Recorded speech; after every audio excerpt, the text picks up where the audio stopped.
Hey everyone, I'm going to do a brief introduction to the policy governance document that we've proposed here for the Board of Directors.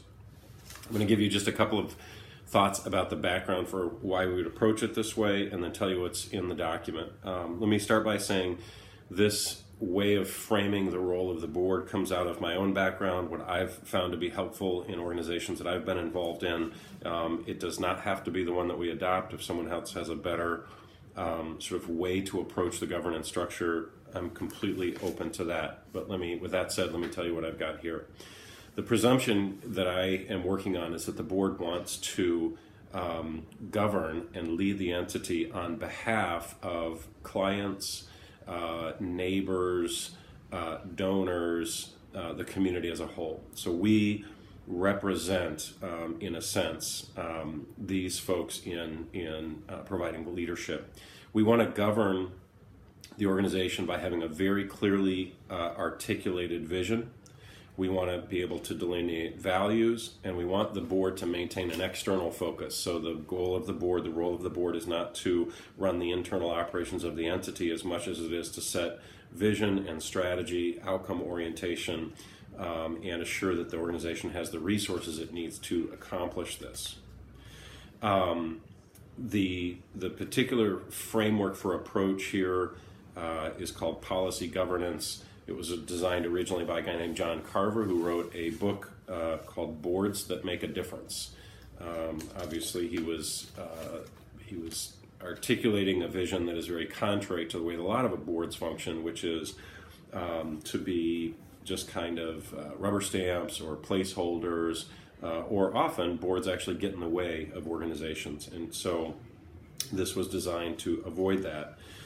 The principles around the way that policy is written. Policy is the way that the board governs the organization. Policies are then to be explicit, current, literal, available, brief, and comprehensive. So we write policy starting with our own governance of ourselves as a board in this manner. We also want to work from the broadest to the narrowest, so we're not trying to work on lots of little random details, but we want to set a large framework inside of which we and the board and the organization can operate. There's a presumption that there are 4 areas in which policies get written that can cover absolutely every aspect of how the organization exists and operates. Ends policies would be basically like mission, vision, purpose. Second, executive limitations. The idea here is that for how the organization is to function, the board will have to speak to some extent on that. That could be areas like treatment of people, that could be financial management, that could be some program directives. But again, the idea is to speak as broadly as possible. So setting parameters. At some point we could talk more about that. So ends or purpose, executive limitations or means. Third, using policy to define exactly how the board relates to the staff. At the end of the day, the role of the staff is entirely different than the role of the board, and that will have to be delineated and clarified, and how the two relate to each other. The fourth area, and this is actually the only area of policy that we're proposing here, is just board self-governance. And so that would be the rules around how the board understands its role and how it exists. So what I've provided you with is a 7-page document that suggests a comprehensive approach to board governance. I will just highlight things here in the space of just a few minutes. The first idea is to write a comprehensive policy, and so it says the purpose of the board on behalf of the community that we serve, our donors and partnering agencies, is to see that the unnamed organization achieves its mission and avoids unacceptable actions and conditions. Very, very broad, but that's what we're here to do as a board. There are then some details about cultivating group responsibility, excellence, and how we do our work as a board. We are the author and the arbiter of policy. That is what the organization does, not the staff ultimately, not the donors ultimately. We serve that on behalf of our community. We will use the expertise of individual members within the board to enhance our overall ability, but no individual officer, board member, committee of the board can be an excuse for the board itself not fulfilling its role. So we have collective responsibility. We will direct the organization through policy. We will maintain a long-term orientation in our focus. We will enforce discipline whenever it's needed to make sure that policy is abided by, whether that's at a board level or a staff level. We will provide orientation to new board members coming into the organization, and we will monitor and discuss our own performance as a board. That's the general concepts. The second area is board responsibilities. So there's a specific job description for the board that works through these 4 areas of policy, basically, which are areas of responsibility that the board must address. And then board self-governance, how it monitors its own performance, how it relates to the executive director.